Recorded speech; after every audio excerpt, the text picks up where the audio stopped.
Olá, boa noite para você. No Band Entrevista de hoje eu converso com uma das maiores especialistas em imunização da Bahia. Vamos falar sobre a eficácia da vacina, medidas de proteção para o seu dia a dia e como fica a imunidade de quem já teve Covid. A minha entrevistada de hoje é a médica imunologista e pesquisadora da Fiocruz, Fernanda Grassi. Doutora Fernanda, seja muito bem-vinda ao Band Entrevista. Eu começo falando com a senhora sobre uma notícia dessa semana que chamou a atenção, que foi a primeira pessoa vacinada da Bahia, a enfermeira Maria Angélica Sobrinho, de 53 anos, que foi infectada pela doença antes de receber a segunda dose da vacina. O que é que pode ter acontecido com a Maria Angélica, doutora Fernanda? Olá, um prazer estar aqui falando com você e com seus telespectadores. Essa notícia de Angélica, na realidade, é uma notícia que não é completamente estranha para a gente, porque nós sabemos que para que a vacina seja completamente eficaz, é necessário que sejam dadas as duas doses. E que após a segunda dose, apenas 10 a 14 dias depois é que a pessoa estará realmente imunizada. Então, não é uma surpresa, né? Ela é uma profissional de saúde que é exposta ao vírus de maneira contínua e isso, infelizmente, pode acontecer, né? Então, é mais uma razão para que a gente compreenda que, até sermos completamente vacinados, temos que manter todas as medidas de proteção. A Maria Angélica, ela foi internada no Hospital Couto Maia, é uma pessoa que tem comorbidades e, segundo os médicos, chegou lá com um quadro brando, não foi nada grave. A primeira dose da vacina pode a ter protegido de alguma maneira? Sim, acredito que sim. Ela realmente é uma paciente que tem algumas comorbidades e o quadro dela foi um quadro relativamente brando, ela precisou de um pouco de oxigênio, mas ficou em enfermaria, está evoluindo bem, graças a Deus. E certamente a vacina deve ter dado algum grau de proteção que não foi suficiente, né, para impedir que ela tivesse a Covid. E, na verdade, nós já sabemos, né, que nenhuma vacina protege 100% contra a infecção. Nós sabemos que a vacina, todas elas, protegem contra as formas graves da doença. Então, isso é um ganho muito grande. A gente não deve ficar pensando que com este episódio isso significa que a vacina não funciona, porque isso não é verdadeiro. A vacina funciona, ela protege, mas ela só vai ter o seu máximo de proteção após 14 dias da segunda dose, então por isso temos que ser pacientes. Isso é muito importante, né? A gente deixar claro para as pessoas que a vacina funciona, que a vacina protege. Cerca de 14 dias depois da segunda dose, a gente tem a imunização máxima, mas isso não quer dizer que a pessoa não possa ser infectada pela doença, não é isso, doutora? Exatamente, sobretudo porque agora nós estamos vendo o aparecimento de diversas variantes, né, que são vírus modificados da cepa inicial. E até o momento, as vacinas elas têm mostrado uma eficácia contra essas variantes, mas nós não sabemos como isso vai evoluir. Sobretudo porque agora a infecção, né, a epidemia, ela se encontra ainda bastante ativa no Brasil e novas variantes estão surgindo. Então, nós temos que ser muito, muito cuidadosos, continuar a proteção, porque se novas variantes aparecerem, pode ser que a vacina não seja eficaz contra elas.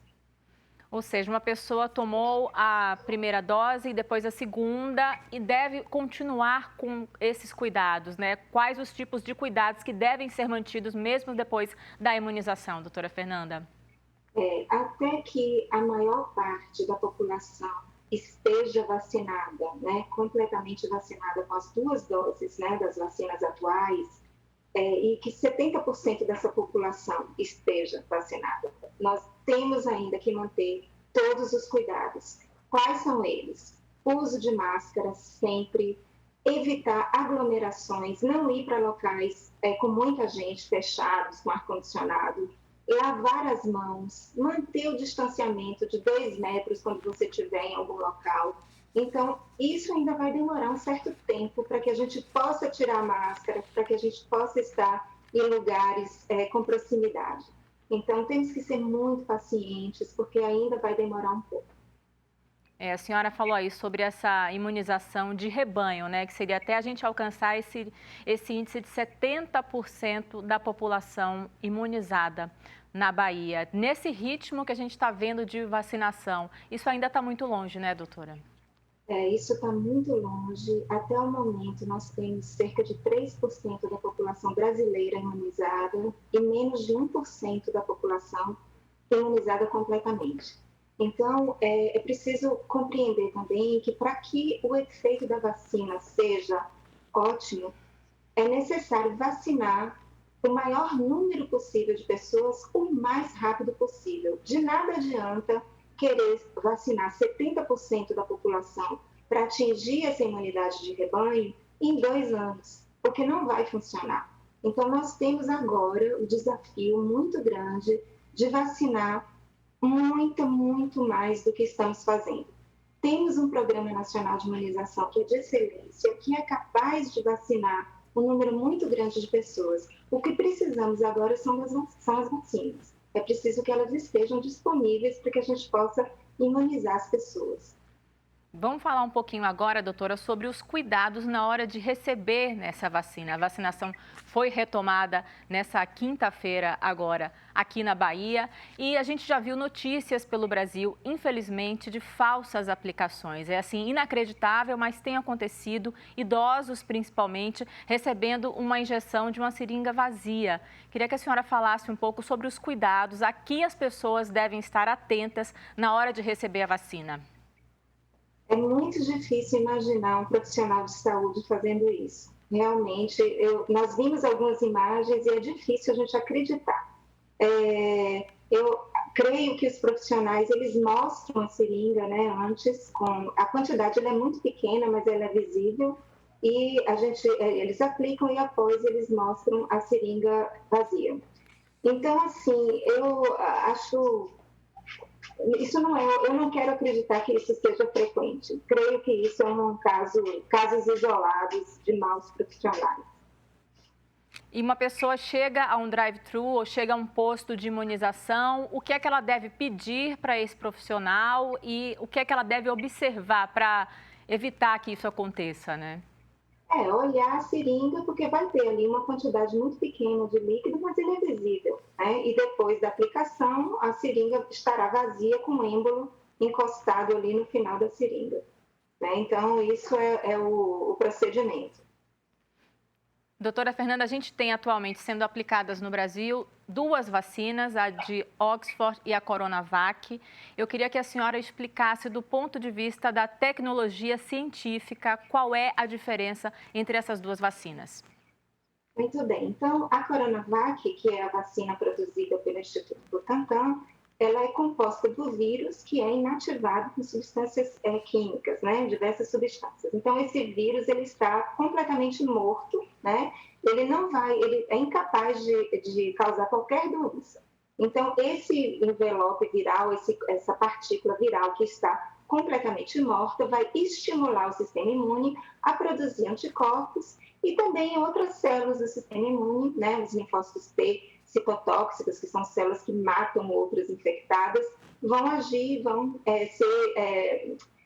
se multiplicar, né, e vão ser capazes de conter uma infecção, de diminuir a infecção, uma vez que o indivíduo seja exposto ao vírus, né, ao vírus vivo. A vacina da Oxford, ela é uma vacina com uma outra tecnologia. Ela usa um vírus como vetor.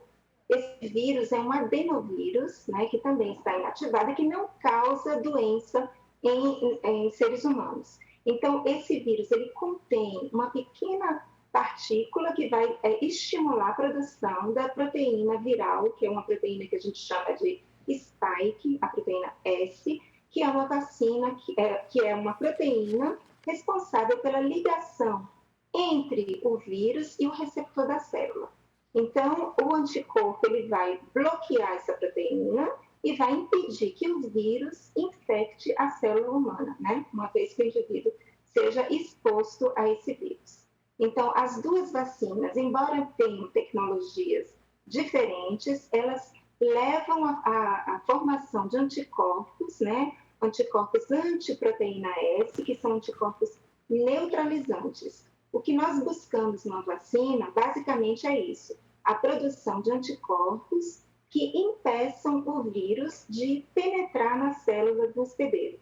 Então, neste caso, as duas vacinas que estão disponíveis aqui são eficazes para induzir a produção desses anticorpos. Obrigada pelas informações, doutora Fernanda. A gente faz uma paradinha rápida e o Band Entrevista volta daqui a pouquinho, depois do intervalo.